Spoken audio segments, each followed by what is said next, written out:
later.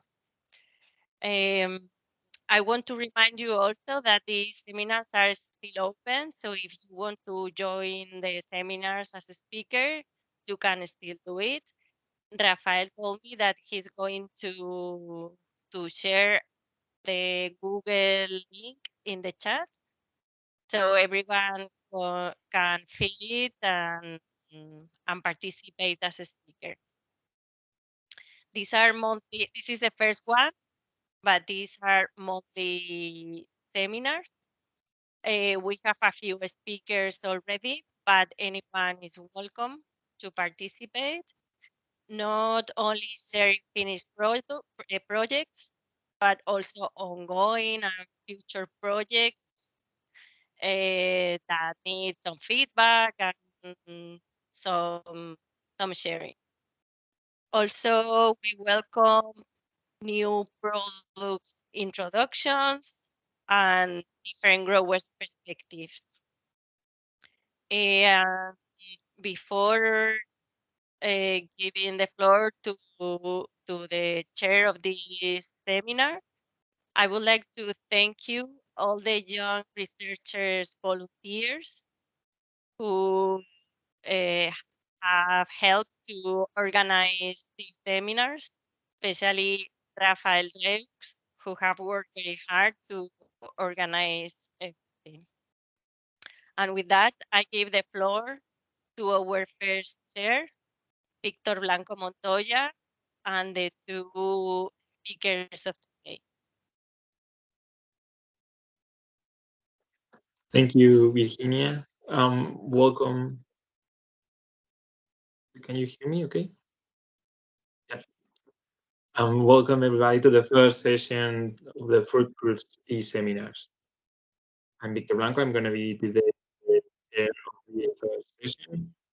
And today the topic is about plant monitoring and new sensors.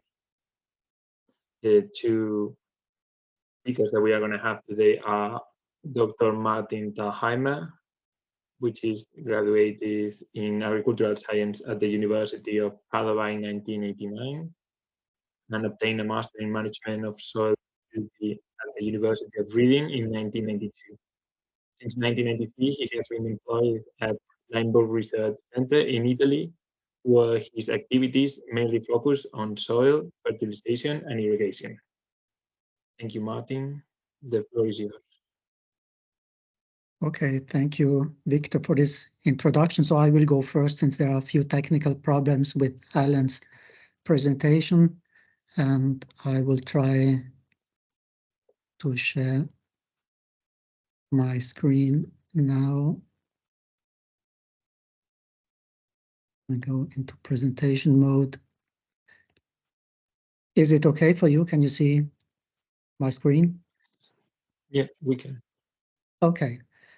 All right. So first of all, thank you for giving me this opportunity to present this new sensor, which we developed and published only a little more than a year ago.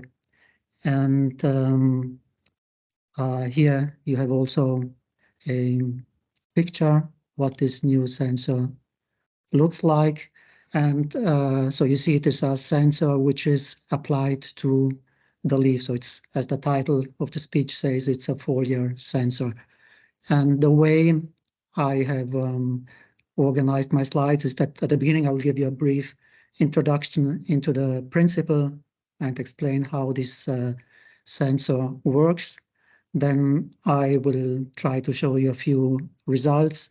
And then at the end, I'd also like to explain for those of you who are interested in how you can get your own sensor, since I can say immediately the sensor is not commercially, or not yet commercially available, but it's not very difficult to replicate it. So if you're interested, then I'll explain also how you can build your own.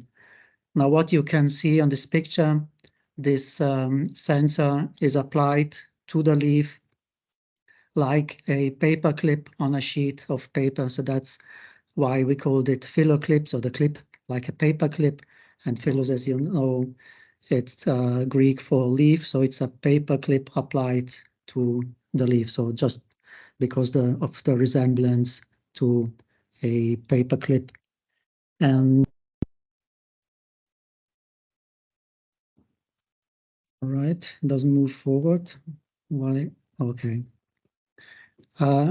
What this new sensor does, so you know there are different leaf sensors which look very similar to this one. There are some which measure the variation of the width of the leaf, and others which can sense leaf temperature. What this sensor does, it measures something which is related to stomatal activity, to stomatal conductance. So it does not directly measure stomatal conductance, but something which is very closely related to stomatal conductance. And measuring physiological parameters which are related to stomatal activity have two great advantages, I would say. One, that stomatal activity we know is closely related to photosynthetic activity and therefore to plant productivity. And then stomata are also highly sensitive to changes in environmental conditions. And so it is not very surprising to see that leaf stomatal conductance is closely related to leaf photosynthesis and plant productivity. And as I said, stomatal activity is also closely related to environmental conditions such as light. We know that stomata open during light and they close during darkness. They are sensitive to CO2 concentration, but they are also very sensitive to water stress. So when most of the plants, when they experience a lack of water, they tend to close stomata to prevent excessive dehydration. So therefore, we could say stomatal conductance is a very useful physiological parameter also for irrigation management. The only problem with stomatal conductance is that it is very difficult to measure it on a continuous basis. So continuous measurement of stomatal conductance is quite difficult, and there haven't been sensors around capable of doing that. And if we have a brief look at history, we see that the importance of stomatal conductance was recognized very early. In the early days of modern science, there were already people investigating stomatal activity. One of them was Sir Francis Darwin, who was a son of the more famous Charles Darwin. And Sir Francis Darwin, he was a very eminent plant physiologist at his time. And he studied in much detail also the physiology of stomata. And so he published also some very detailed paper about stomatal physiology. And together with Dorothea Pertz, who was a botanist, they developed maybe one of the first or the first porometer, an instrument capable of measuring stomatal conductance. And you see this early instrument here on this slide. It is quite simple, but it was already capable of measuring the degree of opening of stomata. And well, we don't need to explain in detail how this device worked. We know nowadays we have a much more modern and sophisticated porometers like the ones you see here on this slide. And but the shortcoming of those instruments still is that you can only take measurements when you go with these instruments out into the field. You can't leave them in the field unattended so that they measure automatically over prolonged periods of time. And one other stage of development which I would like to show you during the history of development of parameters is this instrument here. It is very interesting because the way it worked. So this instrument here, it consists basically of a cuvette which was clamped onto a leaf, and inside this cuvette there was an insulated ice chamber, a chamber containing ice, and this was needed to cool a mirror. So there was also a mirror inside, and this mirror was cooled by the presence of ice.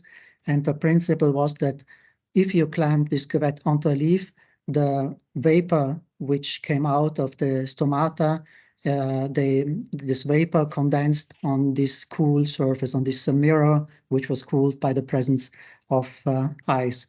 Now this here, the operator, you see his wristwatch.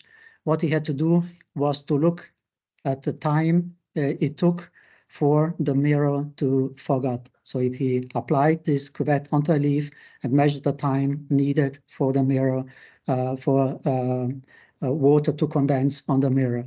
And with this information, then with some elaborate maths, he was able to calculate leaf conductivity.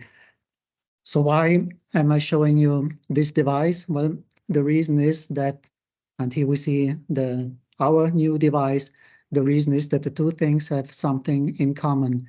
And what they have in common is that also this sensor uses the principle of condensing vapor to detect leaf transpiration. Only I think you will agree with me that this device is much simpler than the previous one. So you have here this very simple leaf sensor. Here you have the top view and the bottom view. And what we can see at the lower part of the leaf, there is this sensor plate.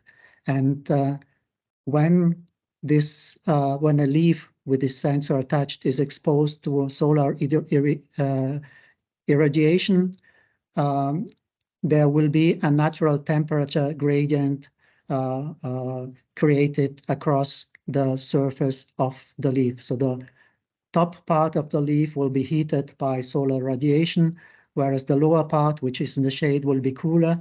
And due to this temperature difference, it's only a few degrees, but it is enough to cause the water vapor which exits the stomata to condense here on this lower part of the sensor. Then there is one more element on this sensor, which is this one here, this dark spot. This is a photodiode, and this photodiode serves as a light sensor. So this sensor performs two tasks. It measures the formation of condensed water on the lower surface, and it also measures the intensity of solar radiation. So it's quite simple. This is the working principle of this sensor. And the presence of this sensor on the lower part of the leaf causes also an increase in temperature on the upper part, since the heat on the lower, it's more difficult for the heat to dissipate on the lower part of the leaf. So this increases even further the temperature gradients across the leaf and facilitates even more the formation of condensation. And so it's clearly seen here on this image taken with a thermal camera that there is a spot of somewhat, it's about 8 to 10 degrees higher temperature in correspondence of this leaf sensor. So if you take the sensor off the leaf during the day, you can clearly see the droplets of water, which is in fact condensed vapor, which derives from the transpiration of the leaves. And now I will also explain you later on in a minute how this sensor is capable of detecting the presence of water on its surface. But first, I would like to explain that what we have seen so far was the first version of the sensor. Now, the latest version is slightly modified. I have added a hole in the center of the sensor, which facilitates the drying of the sensor when transpiration ceases at the end of the day. And then there are some other slight modifications. I have placed a photodiode in a slightly different position, but it's more or less the same. This is just a newer version. And I've also changed the photodiode because I've seen that the previous one was not very stable in the open field. It got corroded after some time. So it's a newer version. Maybe there will be further improvements with time. And here you see again, this is a newer version of the sensor with the photodiode at the outer part, at the margin of the leaf. And here's the view of the lower side. And you see here there are 4 wires which connect the sensor to the microcontroller unit. And now the principle of measurement of this sensor is the principle of capacitive measurement. It's in basically a capacitive sensor. And you know, maybe most of you remember from the time of school and lessons of physics that a condenser, the classical condenser, is made of 2 parallel plates. And this type of capacitor is not made of parallel plates, but it's a planar. It's called a planar capacitor because it is the 2 electrodes are located on a flat surface.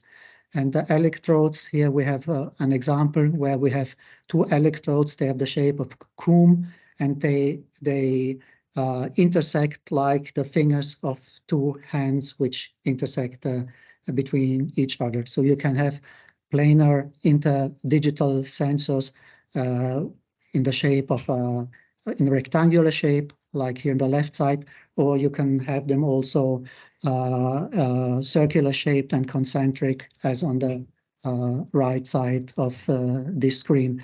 And here what you see on the right side is exactly the type of very thin copper tracks which are placed on this Fourier sensor.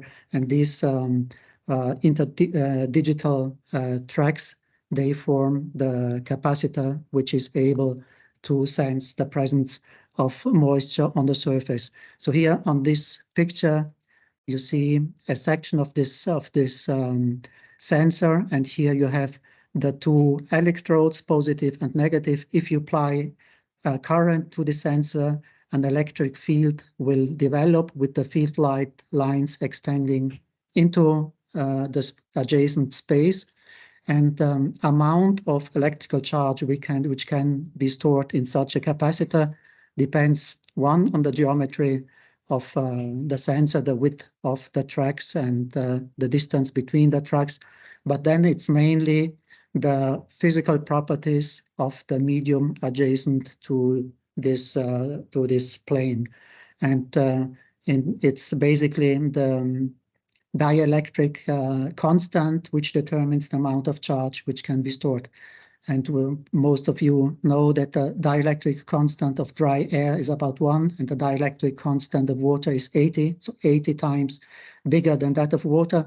So if the surface gets wet, the capacitance of this capacitor increases about 80 times-fold. So that's the way this sensor can detect the presence of water.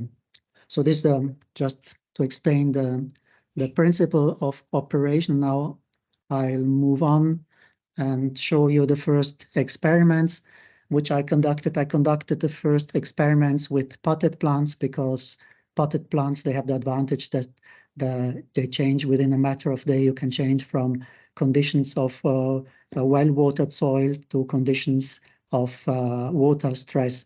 And I have done it with grapevines here on the left side, and have tested it also on small apple trees here on the right side. And here you see the sensors applied to the leaves.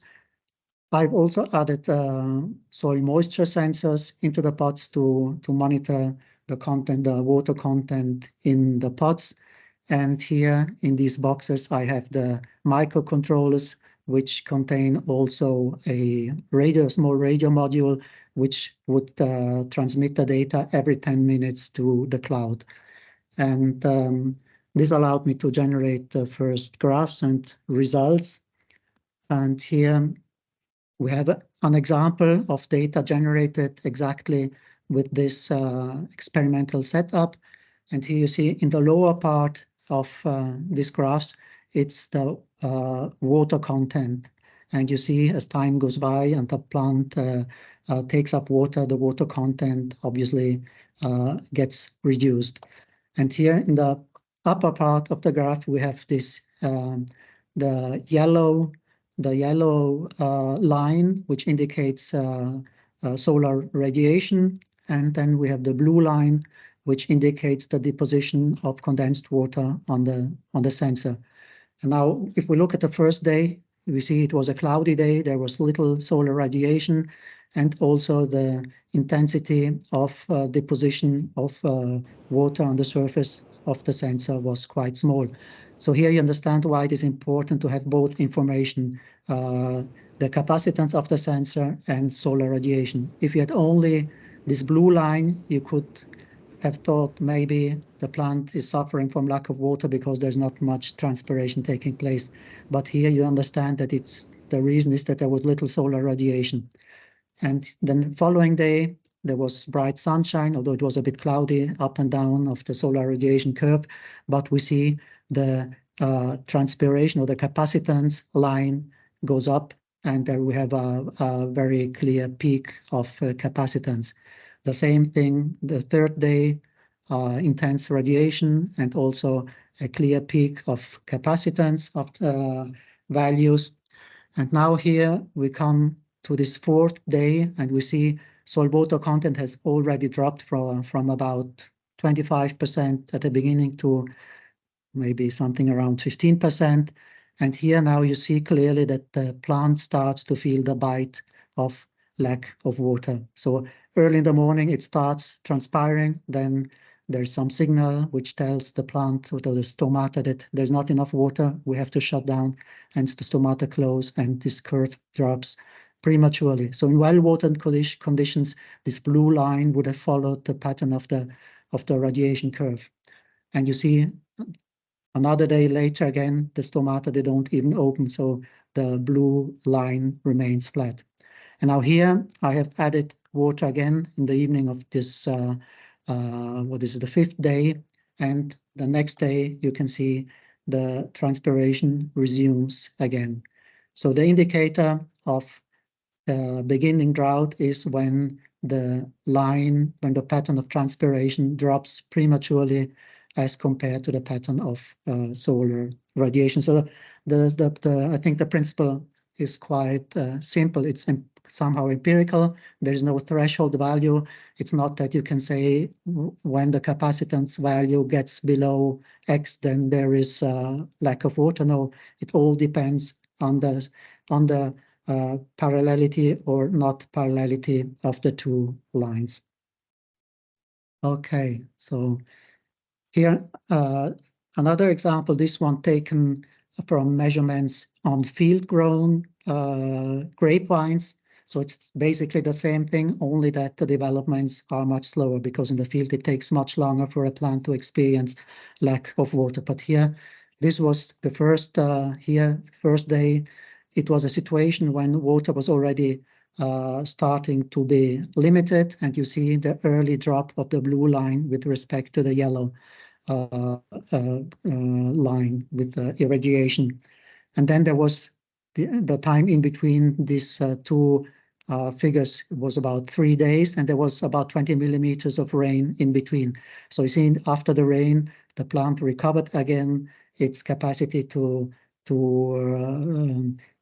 of transpiration, and then after another 2 to 3 days of sunshine, we return to the same situation, to the initial situation where the plant begins again to show some signs of adaptation to conditions of drought.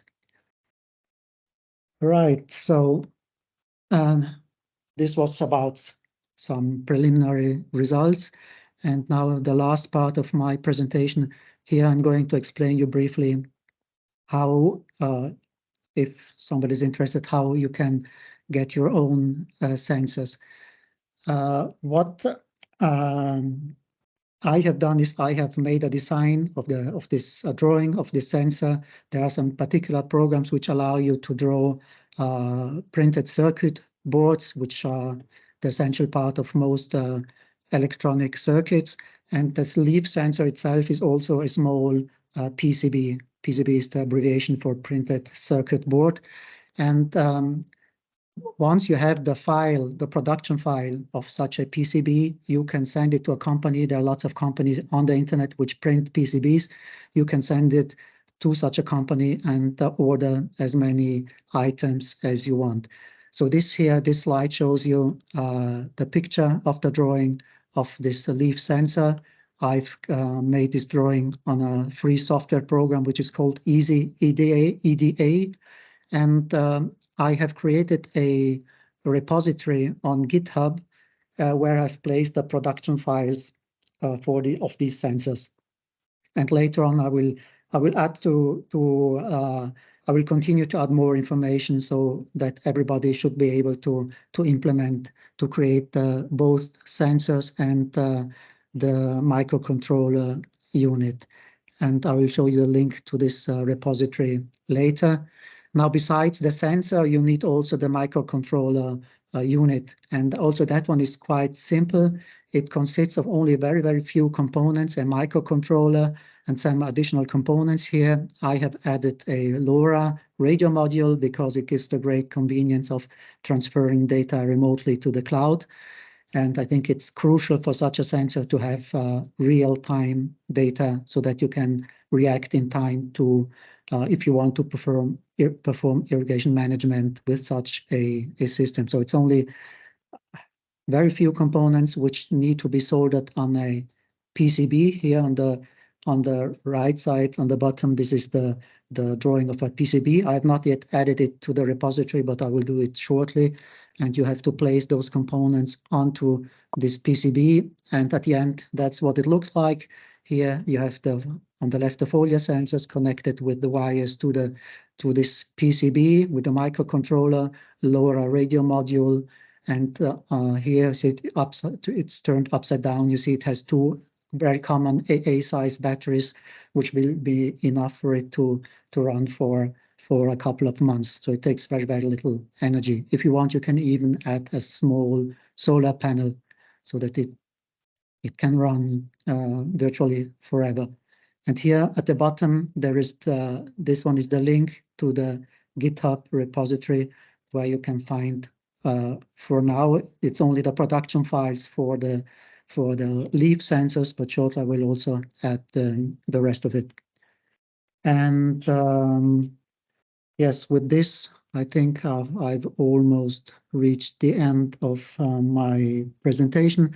We have tested it in the meantime on various plants, mostly on vine grapes, but also on other plants here. For example, on the right side, it's a picture with the leaf sensor on a chestnut tree. I think in principle, it should work on most plants. And yeah, I think with that, I've reached the end. So thank you very much for your attention. And then I think after Alan's speech, there will be also a place for questions, which I will be happy to respond to if I can. So thank you very much. Thank you, Martin, for your presentation. And yes, as you said, we are going to have some extra time after our second speaker. So if everything is fine, our second speaker is Dr. Alan Laxo. He's an emeritus professor of horticulture at Cornell University. He has emphasized carbon and water physiology to improve cultural practices, yields, fruit quality, and sustainability in apples and grapes. And apart from his work at Cornell, he also co-invented a microtensiometer, which can continuously monitor tree water status. So, Alan, if everything is fine, you can start. Okay, thank you very much. Unfortunately, the camera will not turn on again, and having a lot of problems this morning with the connection, but can you hear me okay? Yes, Okay. we can. Okay. Raphael has my presentation, so if you can go ahead and share that on the screen, Raphael, and we'll.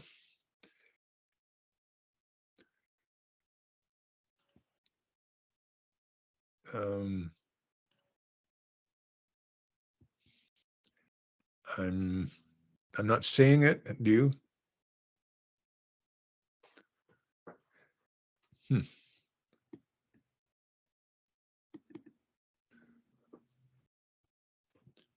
Are you seeing the presentation? Because I'm not here. We are Yeah. seeing the presentation. I'm sorry, you can see it? Yes, we can. Yes, we can. Okay, well, I think I will just need to. It is not in full screen. You can see. For some reason, my camera will not turn on. I can see you. I can see you, the Victor and Martin.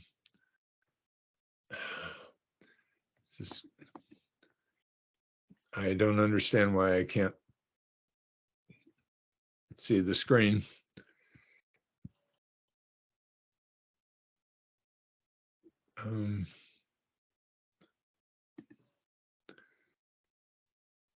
Gallery show.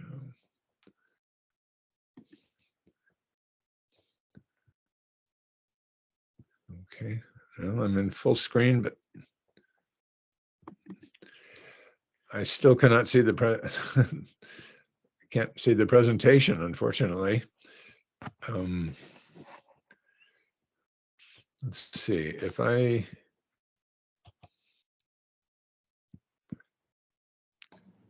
Alan, go to view on top and make sure that you're seeing the content. There is no view. I don't have any stool bar at the top for some reason. What I can do is, since you can hear me, I will just go to my PowerPoint presentation. And if you're seeing it, then we can go from there. So you have the opening slide, the deployment of the fluoropulse microtensiometer, correct? Yes. Yes. Okay. So I'd like to thank everybody for the opportunity to talk to you. Sorry for the technical problems, but in the next slide, as you can see, when you have a tree or a plant, there's many different factors that are affecting the water status of the plant, both the soil and the root distribution and the weather and a lot of stage of development and the health of the plant and everything. So there's so many different factors that are affecting the actual water status of the plant that rather than trying to measure individual ones and try to model it, really is best to measure it directly if we can. The next slide, you can see that most cases the best measure of the water status is the water potential, and the best water potential measurement is generally the stem water potential, since it integrates the whole canopy. All the leaves are integrated by the water potential in the stems, and it relates closely to the water potential on which the shoot tips and fruit that don't transpire very much are most equilibrated. So, and of course, this changes during the day.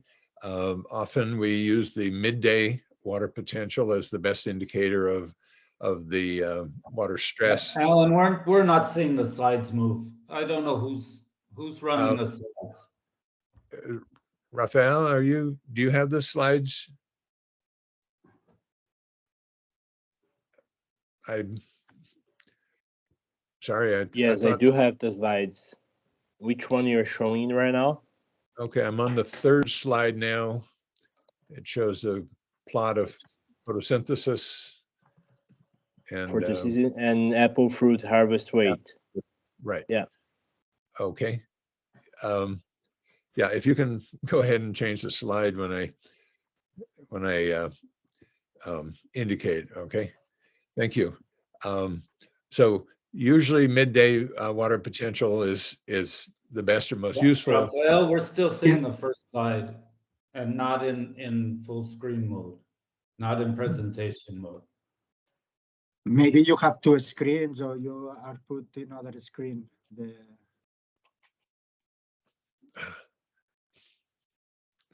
No. Okay. Just one more.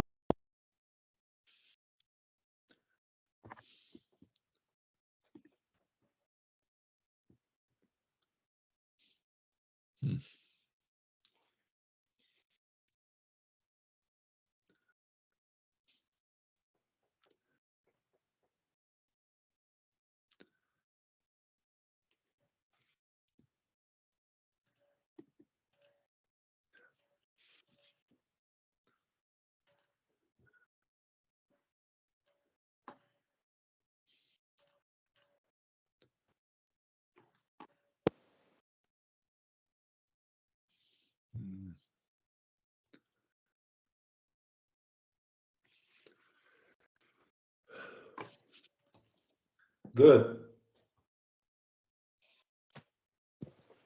Right.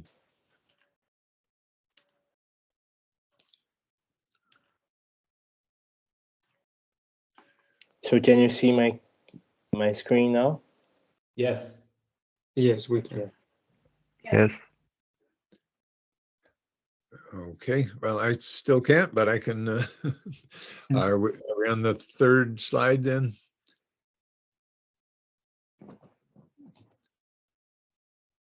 Yes. Okay. So midday potential is usually the best because it integrates both the soil and the weather, and is the most stressful time. And then of course the pre-dawn is an estimate of the effective soil moisture for the root system. So in the next slide, we can look at instantaneous measures that we want to relate to things such as photosynthesis or physiological processes and short-term growth rates, diurnal patterns, those sorts of things.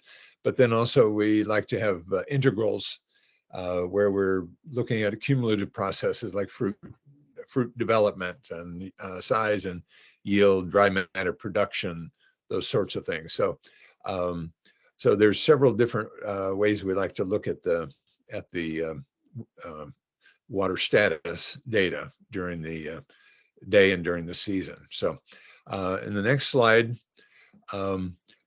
with fruit crops, especially with wine grapes, quality is a big factor as well as crop yield.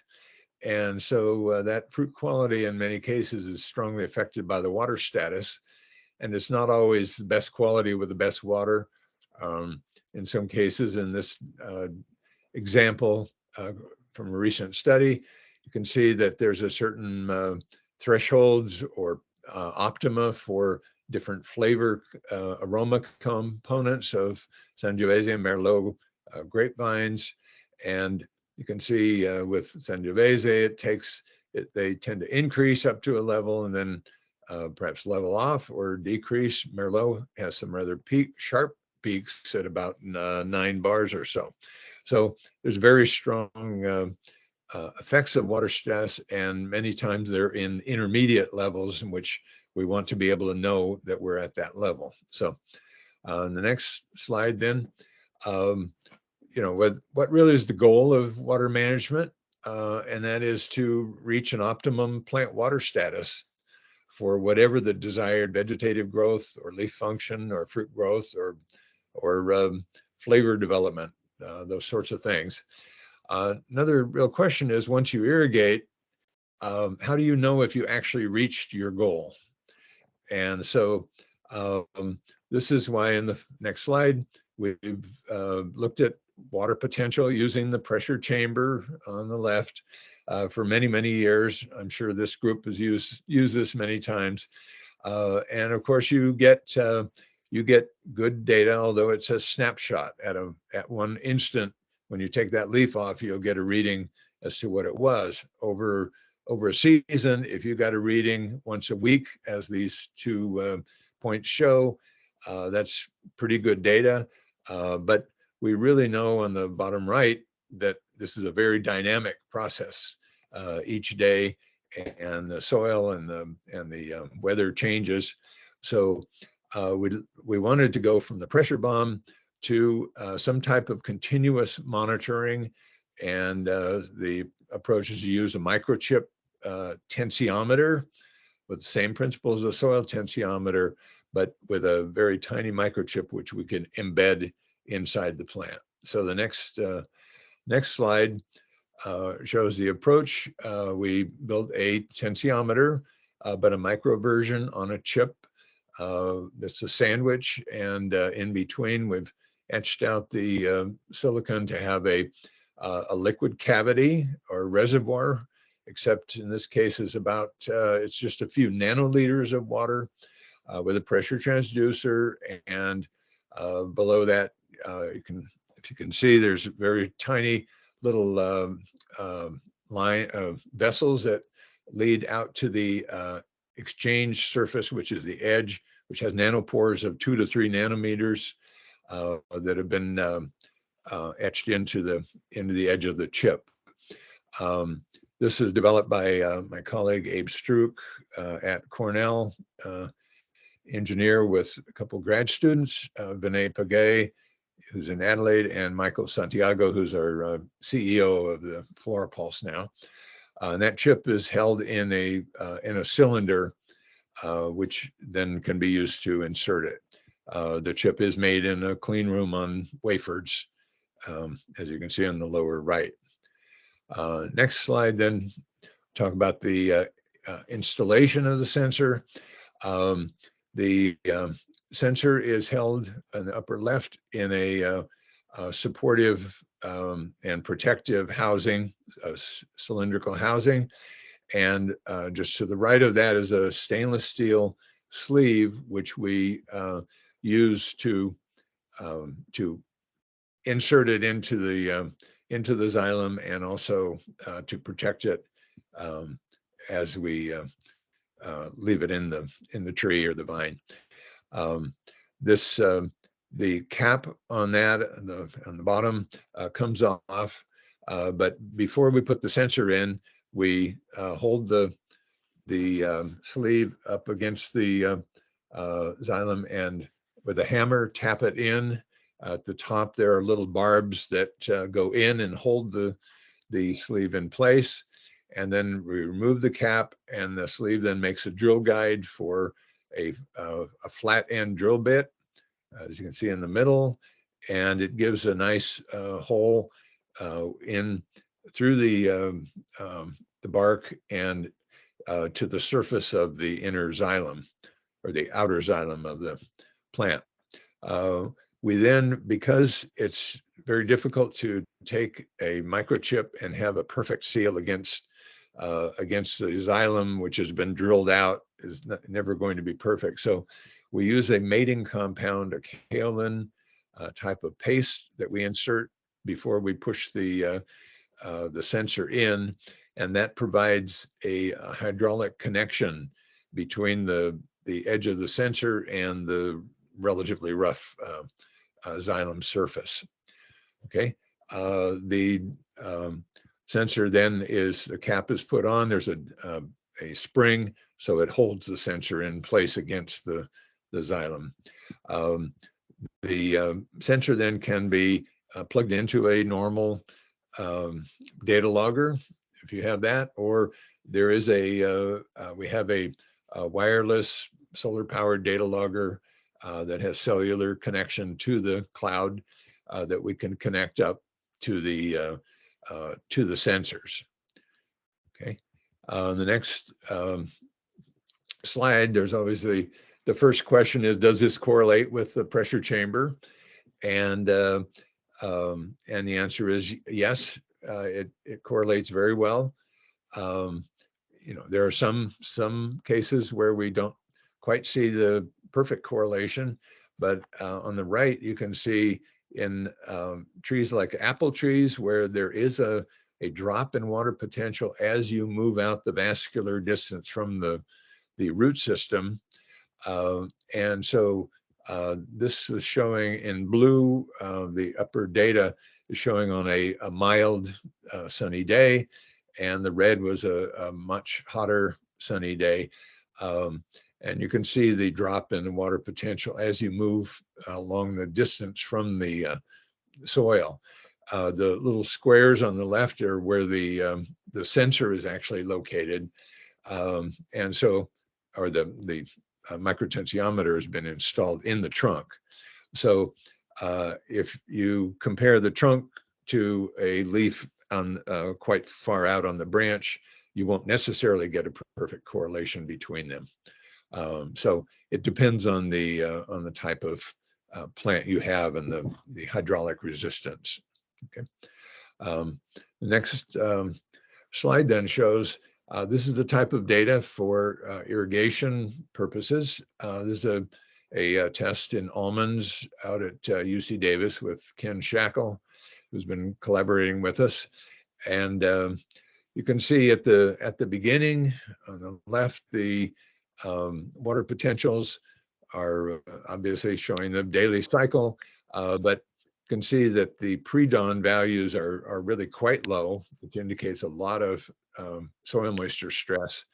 And the middays are significantly lower than the midday target, which is around 20 or so in this case. And you can look for a pre-dawn target to indicate the soil moisture level that you'd like to be able to have. So in this case, you can see that with the first irrigation, it did bring up the values, but the soil moisture values of the highest pre-dawn values were still showing some significant moisture stress. And so they irrigated a little bit sooner and got the soil moistures back up. And then, of course, the pre-dawn, the midday depends somewhat on the weather, but it came up a little bit above and then went below, and so it's been cycling with the irrigation. But it looks like they were able to get the irrigation into hitting those targets fairly well. Okay, next slide then shows an example from vineyard in California, courtesy of the Gallo group. And they did two different irrigation regimes. The gray bar, around 9 to 12 bars or so, is the sort of midday target I would like with red wine grapes for the flavor and canopy control.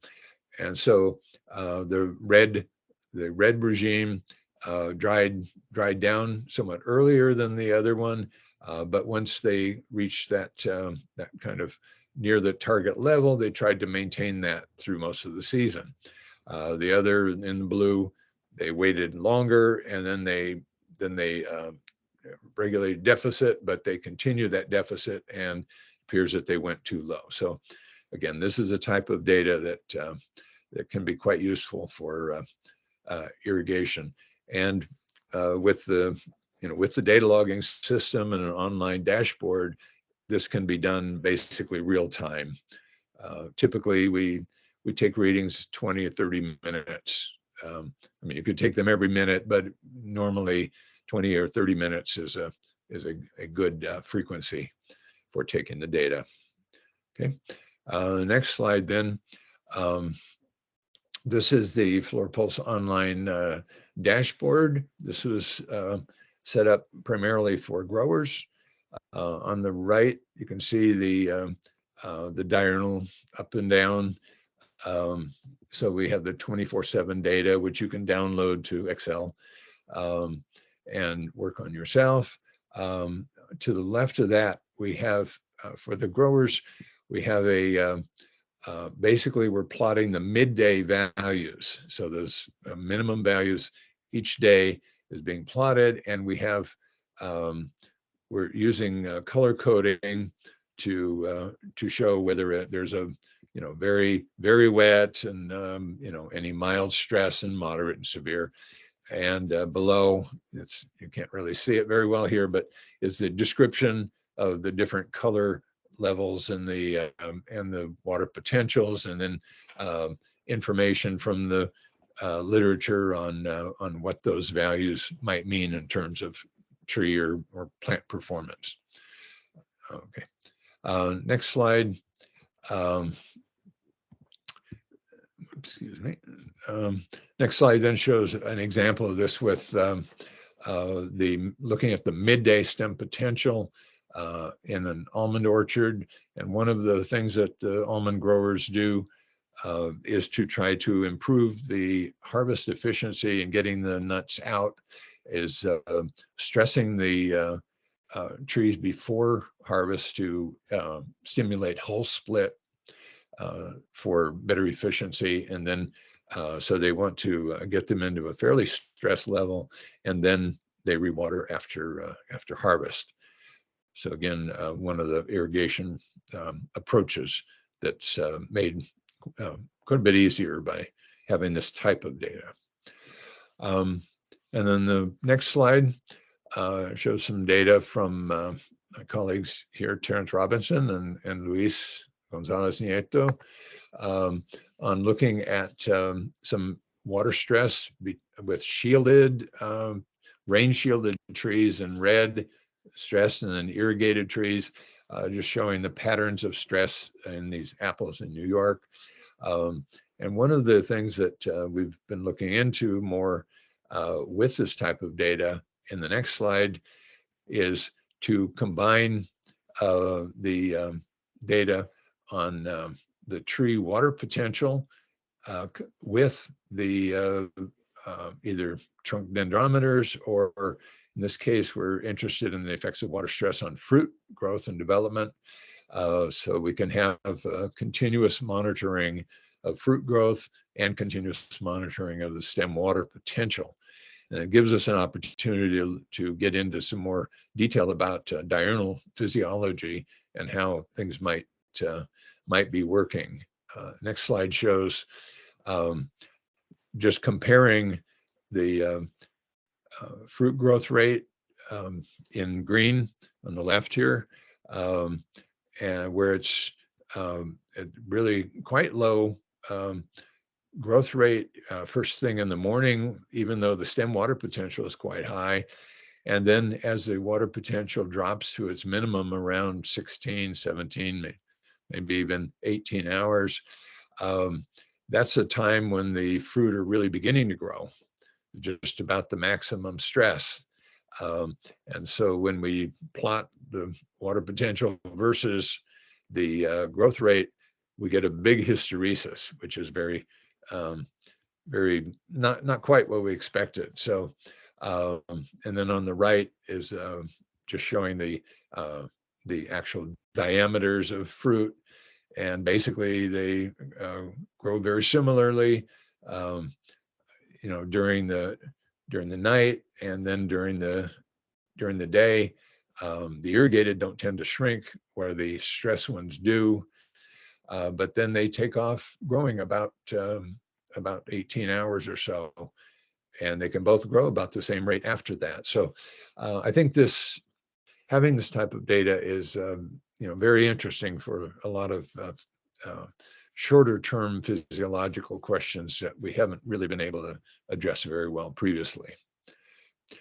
Okay, next slide, I talk just a bit about challenges and limitations with the sensor. The sensor chip has been very, very well engineered, and we don't really foresee a need for improvement, except perhaps making it smaller. But it's very accurate and can last several years. But as you can see in the plot here, this is a vineyard in California, Napa wine growing region that doesn't get extremely cold.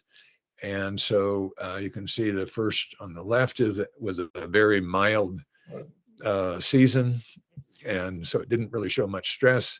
And then I went through the winter, and then again the following year, which was a much hotter and much more stressful year.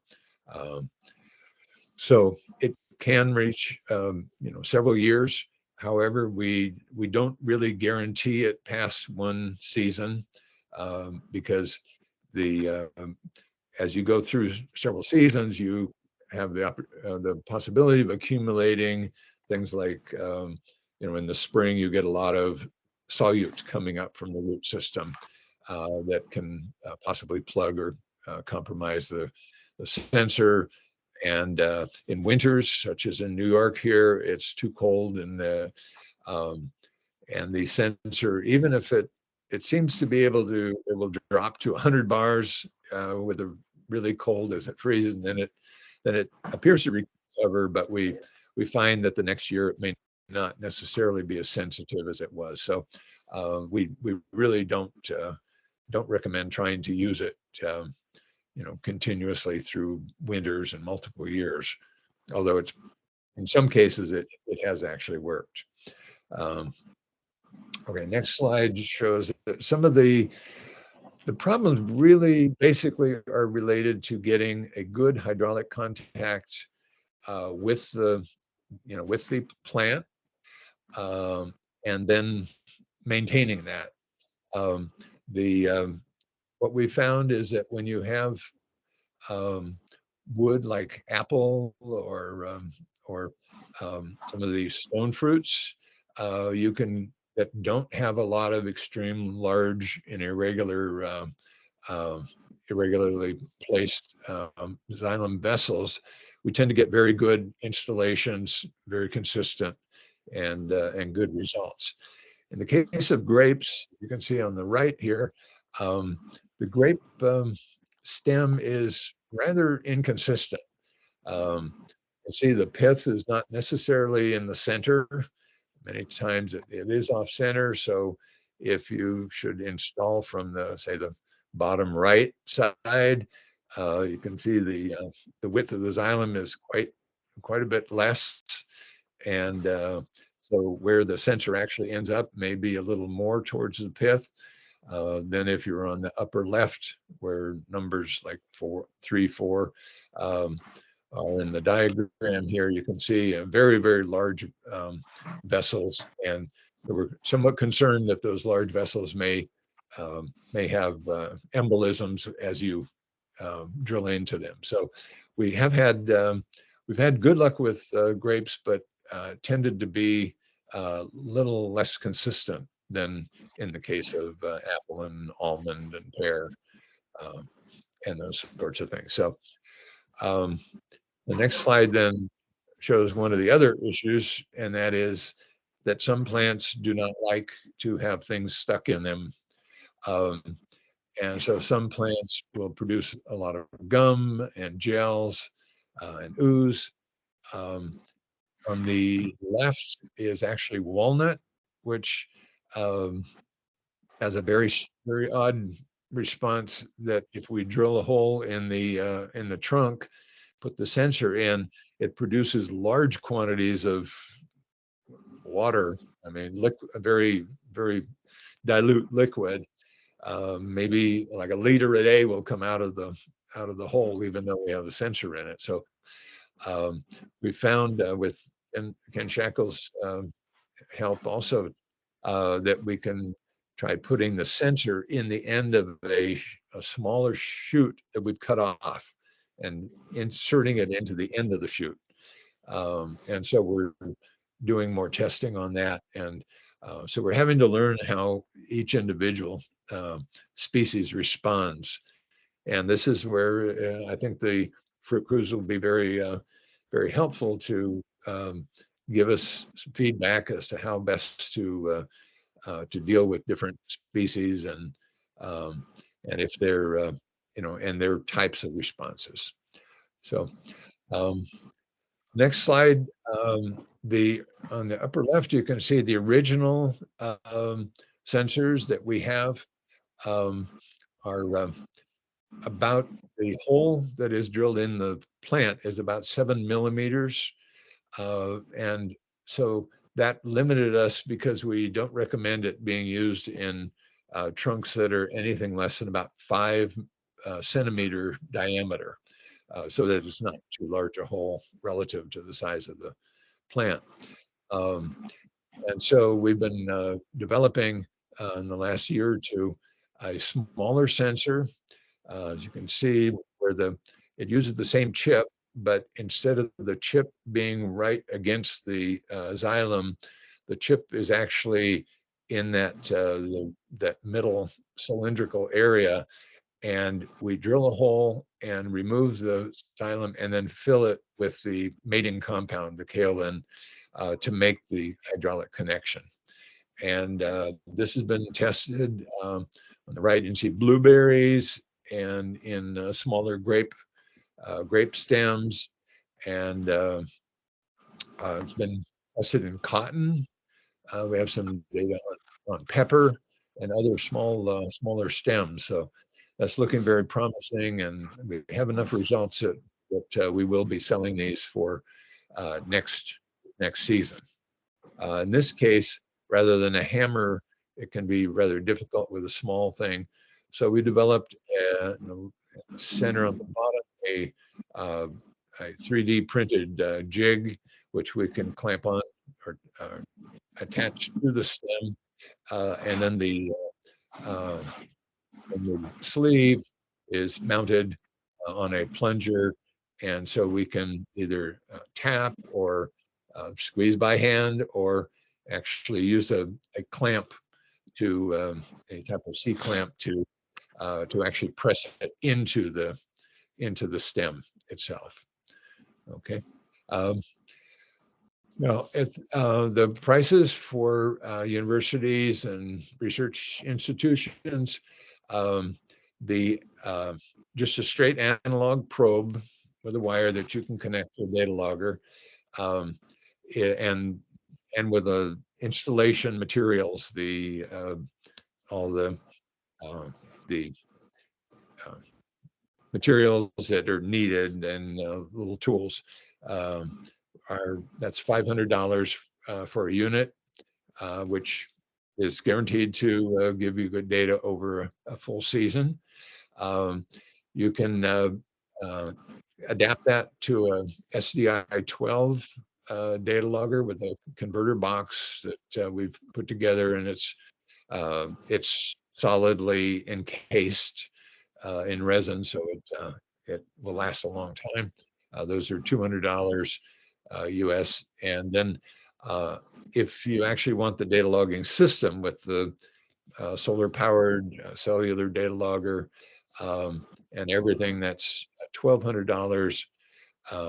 If you go with that, then all the cost for the cellular data is transmission and the cost of that, and then the online dashboard is $300 a year.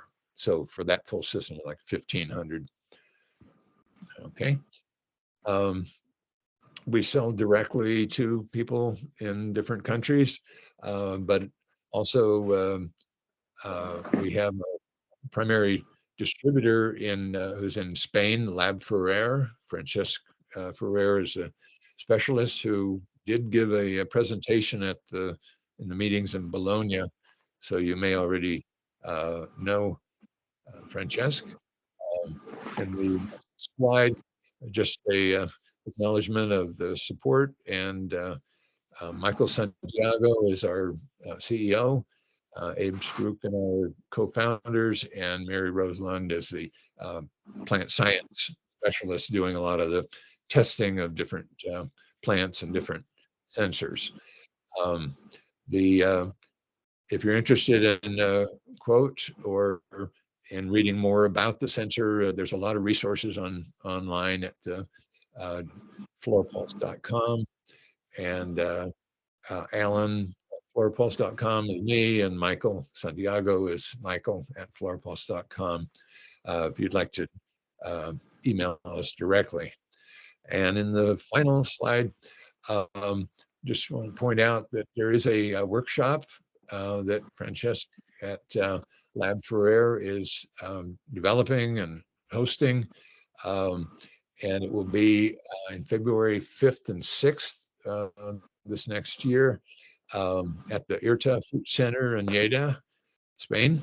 It's a 2-day session with quite a bit of detailed information on the installation, use, and interpretation of the data from the FluoroPulse sensor. Michael, who's developer and the main engineer, will be there to answer a lot of questions. And there will be other scientists that are being lined up to give their presentation about their work with it. So sorry for the technical problems, but I hope this has been of some use. And thank you, Raphael, for doing the slides. Thank you, Alan, for the information and for the presentation. And also, yeah, thank you, Raphael, for solving the problem. Yeah, let's go now to the discussion section and let's answer all the questions. I have seen that some people have already asked some questions and Martin has answered some of them, but I would like to, in case that some of you have some questions.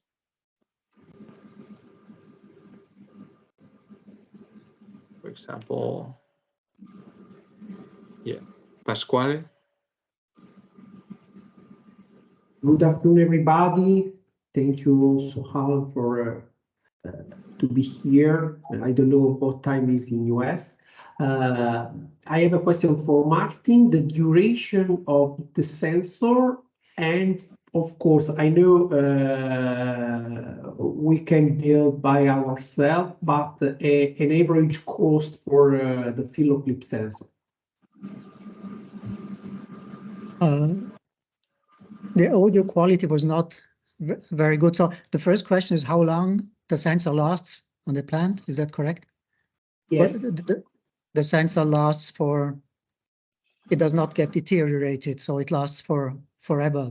So it's the sensor itself, you can use it over and over again, but from time to time it's needed to shift it onto a new leaf because the leaf, because of aging or some other problems, or because it's shaded by another shoot which grows over the sensor. So from time to time, it might be necessary to change from one leaf to another to make sure that the sensor remains exposed to the sun. And the second part of the question, sorry, I didn't get it clearly. The raw cost of the sensor, how much does it cost? More or less? Well, the material cost is very little. It's almost nil. If you order, you can order 20 or 30 sensors for maybe $20 or $30. So say, then you have the cost of the photodiode, which is 50 cents or €1. And if the material which you need for the microcontroller board, it's maybe €20. So sum it up, even if we exaggerate, you will reach 30 or 40 euro for a fully functional unit. But it's only the material. If you count the hours needed to assemble it, then the calculation, of course, will change. Thank you very much. Rafael? Yes, my question is always to Martin, and I think he already responded to the question, Pasquale's question. Is it necessary for the sensor to be sun exposed? Yes, so it is. If I don't know, I work in kiwi fruits and they grow very, they have a very exponential vegetative growth, and if it doesn't get sun exposed during some part of the day, it won't be a good sensor. That's right. Well, yes and no. So of course you will never, or it's difficult to find a leaf which will to the sun from the morning to the evening. So what we have done, for example, on vine grapes, which have a north-south orientation, and then you have seen there are two sensors attached to each box. So I placed one sensor to the east and one sensor to the west. So one sensor got light in the morning, the other one in the afternoon. And so this allows you to monitor on one sensor what happens until midday, and on the other sensor what happens in the afternoon. But it's necessary for the sensor to be exposed to the sun, because otherwise you don't have the temperature gradient, which will cause the vapor to condense on the sensor. Thank you. Virginia? Thanks for the nice presentations. My question is also for Martin. I didn't know this sensor, and I'm very curious about the functioning of it. And I was wondering if you have compared the results, the data that you showed, with other sensors, or even with punctual measurements of stomatal conductance. No, I've already answered a similar question in the chat. No, I haven't. So I think the main reason is that it would require me to spend a whole day in the field with a handheld sensor and to continue taking measurements. But I think our empirical approach is very clear. If you compare the pattern of transpiration with what happens in the soil, and you see that soil water gets depleted, and you see the reaction of the leaf, and you can do it over and over again. So we have not done it only once, but you can repeat it. You water the plant, you see it again, you wait until it dries, you do it again. So I think we have sufficient confirmation on an empirical basis to be confident that the results are quite robust. But somebody else could do it if you have somebody who helps you. I'm very curious about it. Yeah. Yeah. Thanks. We have a question in the box chat for Alan. How many sensors can a data logger host? Yes, on our data logger system, when you get that, it's actually a subscription service. We send a data logger, and it has two sensors attached to it because it's meant for one location. So we have two sensors, and that's basically for a fail-safe, so that you put them in, and if one of them after a month or so becomes plugged and not functional, you have the second one that's actually still working. And so, especially for growers, you don't want to have a gap of time which you don't get any data. There is also, so there's two sensors attached to the data logger. There is an additional port where we have a pressure transducer, which will plug into the drip irrigation line. So, and it records the pressure change, so that when the irrigation goes on, it indicates that the irrigation is on, and then it records when it goes off, so the pressure drop. So that's kind of a helpful background check on the effect of the irrigation system. So for a given site, it's two sensors, a data logger, wireless, and the pressure sensor to go with it.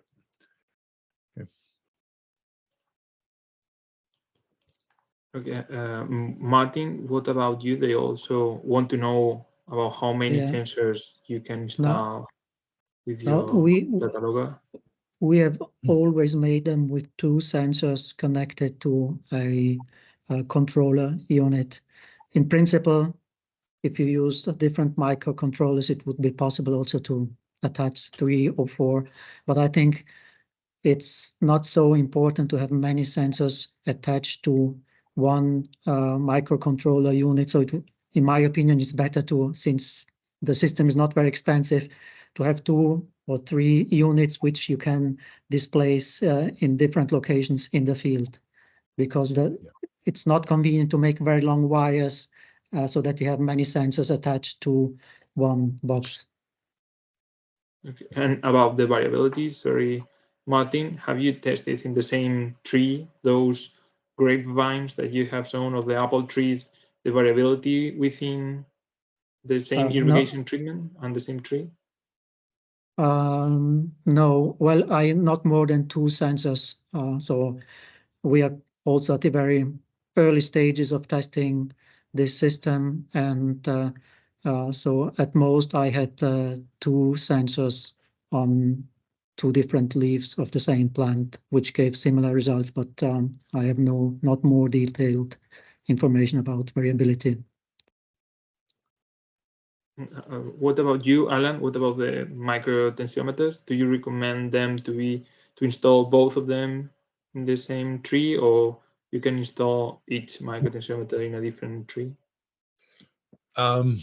Yeah, well, the logger has the 2 microtensiometers. So if we recommend putting them in the same plant for growers as a fail-safe, because if they begin to separate in values, normally the grower doesn't have a pressure bomb to go check it. In many cases, we do. So the option could be to mount the data logger and then put one sensor in 2 different plants nearby, or I think we have about 2-meter long wires, so we might be able to do maybe one plant in between without sensors. But if one of them begins to start showing some unusual results, then we do have the possibility to go in with the pressure bomb to check that. And so for growers, they don't really have that option. So we recommend they put them in the same plant. Okay, thank you. And we have also some questions about the winter and the reinstallation process of the sensors. Like, can you use the sensor for 2 seasons, or is a one use only sensor? Okay, in the case of cold winters, we just won't guarantee that it will work well if you leave it in through the whole winter. Again, both the cold can be a problem in terms of freezing the sensor, and then also in the spring, a lot of solutes come up from the roots, sugars and things that may have bacteria and fungi, spores. So there are things that could possibly plug up what we recommend, and we're working on having sensors that actually have a small metal tab on the end, so that you can grab it with a pair of pliers and remove it, and then put it immediately in water and rinse it, and potentially use it the next year. Online we have several videos talking about trying to remove the sensors and reuse them. The problem is that there's so many variables about taking the sensor out and how you treat it that makes it a little bit difficult to guarantee that everything's going to be perfect the next year, especially with different plants that have different types of wound reactions that we don't know for sure exactly what might be on that sensor surface. So getting it clean is another issue. Mike, if you're able to go to the workshop in Lleida, Michael will be there, and also Francesc has quite a bit of experience with it, and we'll probably go through those issues in much more detail. Thank you. Mariana Toma has a question. Please, Mariana.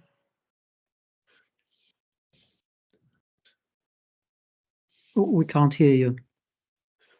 Sorry, Mariana. You're mute.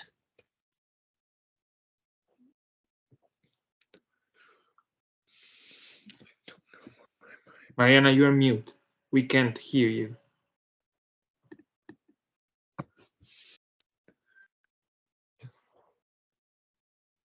Well, in between, we have some questions in the chat. Also for Alan, it's about the temperature dependency of the water potential. Like, would you expect some temperature effects on the measurements? Have you tested the temperature sensitivity of the sensor itself? Yes, we have the sensor temperature sensitivity over the normal range that we have is relatively small, so it's not a major major factor, unless if you have any air gap, then you can get psychrometric effects, and those are extremely temperature sensitive. So that's why it's very important to have the mating compound, and we make sure that we don't have any air in the in that actual interface, because it will lead to very strong temperature effects. But the temperature sensitivity of the sensor itself is relatively small. It doesn't change the data dramatically, and it is actually inside the plant, so there's a bit of buffering from the general air temperature itself. Okay, and again about the number of sensors that would you recommend to install, both of you, Martin and Alan? Can you, based on your experience, can you say a This is number? a very generic question which applies to any is. kind, any type of sensor, soil sensors, plant sensors, and it's really difficult to give an answer which applies to all situations. So what I tend to say is that one is far better than nothing. So even if you change from no sensor to one sensor, you have made a big step forward. And then if you have a field where those conditions are more or less the same on the whole area, then one sensor placed on a proper plant or in a proper place of the orchard can be enough. Otherwise, two will be better and three even better. But I think start with one, see, gain some experience, look at the results, see how useful the results are, and then you can decide if you need more than one. But on the contrary, I don't like to scare people by saying you need 3 or 5 or 10, because then you will never start to use sensors in your field. So one is already much better than nothing. Okay. Yeah, I agree with Martin on that. Of course, the question always depends on what's your variability within your orchard or vineyard, and in some cases the answer is you can't afford as many sensors as you would really like, but we have been working with some colleagues trying to integrate. We have point sensors, and any point sensor may be very good at measuring what it is, like we're getting a direct measurement of the water status, but we're not getting it on every plant. So there's a limited number of specific points that you can measure, and so we're looking to integrate the work with people who are working with remote sensing, and it can be remote sensing, aerial, but it can also be soil sensing with electromagnetic or ground penetrating radar to determine what types of variation there is.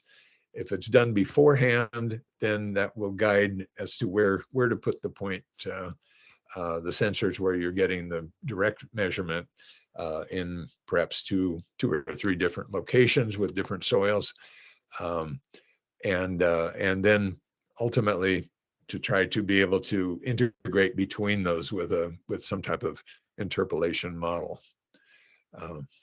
But it all depends on the variation. And again, to get started, I think Martin's point is very, very valid. You know, have a few to get started and see what you can learn from that, and that will guide your future approaches. I think that maybe we have time for 1 or 2 last questions, because it's already 4:30 in Central European time. So maybe the last 2 questions. One is for Alan. It's about the pattern of the fruit growth, and have you tested only for fruitlets or also for larger apples? This was done for larger apples. I think the diagram that I had in the slide was for about 40 millimeter fruits. And so, yeah, actually, in Luis's paper, recent paper, he's showing the diurnal pattern. The diurnal pattern actually over the season will tend to get smaller and smaller, because with most of the sensors, like we showed for the fruit growth, they're measuring a diameter, which is only one dimension of a three-dimensional fruit. And so the change in diameter, even though the fruit may be growing at the same absolute weight per day, the change in diameter is getting smaller and smaller and smaller as you go through the season. So the sensitivity of the fruit growth measurement is getting less and less during the season. So you have stronger effects. You can see them more easily in the younger fruits. Whether what we want to look at more in the future is fruit during cell division, and how the cell division aspect is responding to water stress. And then after cell division is over, the cell expansion phase, because we think the cell division phase is probably more sensitive to stress, but we haven't gotten there yet. Thanks for the question. And have you compared the absolute fruit grade or the fruit rate growth to the any value of the stem water potential, to the minimum value, the midday or the pre-dam? Well, that's what we're working on, a model now to try to sort out. We think that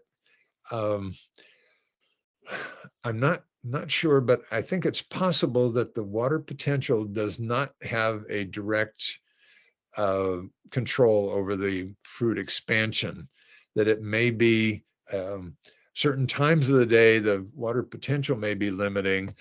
Other times it may be that the water potential is limiting the photosynthesis, which is then limiting the carbon supply to the fruit, because the fruit can be limited by either the carbon energy supply or by the water supply in the turgor. And of course, the carbon moving to the fruit provides osmoticum as well. So it's a little bit complicated, but we're trying to sort out those effects. Okay, thank you. Then the last question, Mariana's question, it's for Martin, and it's about if you have tested the phytoclip in microgreens or in opafilm, in flowers or other horticultural crops, not only in trees. Actually, we have used it mostly on trees, and there's also a good reason behind it, in the sense that I think for flowers or microgreens, I think it's better to use some sort of soil moisture sensors, because in shallow rooted crops, a soil moisture sensor gives you a good control over what's happening with the plant. So if water is available for the plant or not, in contrast to deep rooted crops like grapevines or other trees which deep roots, there a soil moisture sensor at a certain depth, say you have a sensor at 50 centimeters and it tells you the soil is dry, you still don't know what's happening at 1 meter, 1.5 meters depth.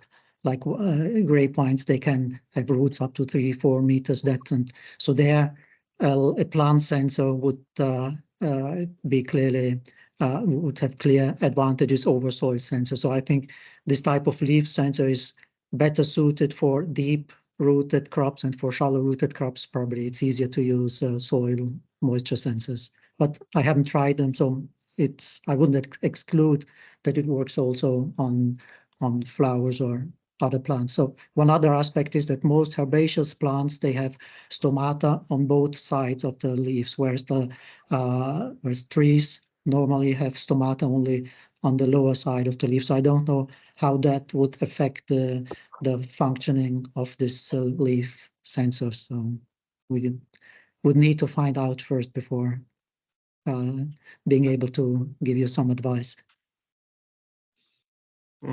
Thank you so much, Martin and Alan.